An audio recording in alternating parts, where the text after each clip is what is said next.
Hey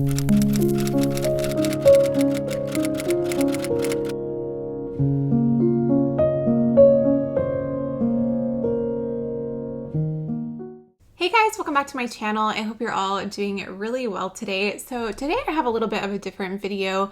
I recently decided that I wanted to try and make an embroidered face mask. I've seen a lot of these coming up on Instagram in different posts, and I thought it was such a cool idea, so I decided to try it myself.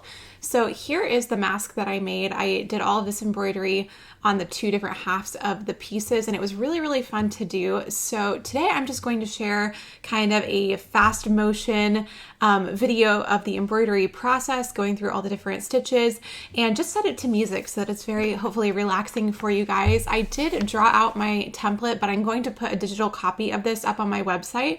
So if you want to make the same mask, you can check that out and find the pattern and the embroidery template there. Now, I'm not going to be getting into too much detail in this video about how I actually made the mask, because I have two other videos on how to sew your own face mask. So if you want to check those out, I will link them in the cards here and also down below. But yeah, the rest of this video is just going to be some soothing piano music and some hand embroidery. So I hope you guys enjoy it. I was thinking that this reminded me of embroidered handkerchiefs back in the day. They used to have embroidered handkerchiefs, and now we can have embroidered face masks. So I hope you guys enjoy it, and I'm just going to go ahead and cut to the embroidery.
guys, that is going to be it for today's video. I really hope you enjoyed it. I hope that was kind of relaxing to watch. I had kind of an interesting time trying to figure out how to keep everything in focus while embroidering because I tend to move around my embroidery hoop a lot, but I hope it was all clear and easy to see. Thank you guys so much for watching, and if you do make a mask yourself, I would love to see it, so be sure to tag me on Instagram if you do. I always get so excited when I get to see your guys' projects, so definitely let me know if you make one yourself. Thank you so much for watching today and hanging out on my channel. If you're not already subscribed, I would love if you would go ahead and click the red subscribe button down below so you can stay notified when I post new videos in the future, but I'm going to leave it there for today, and I will talk to you guys in my next one. Bye!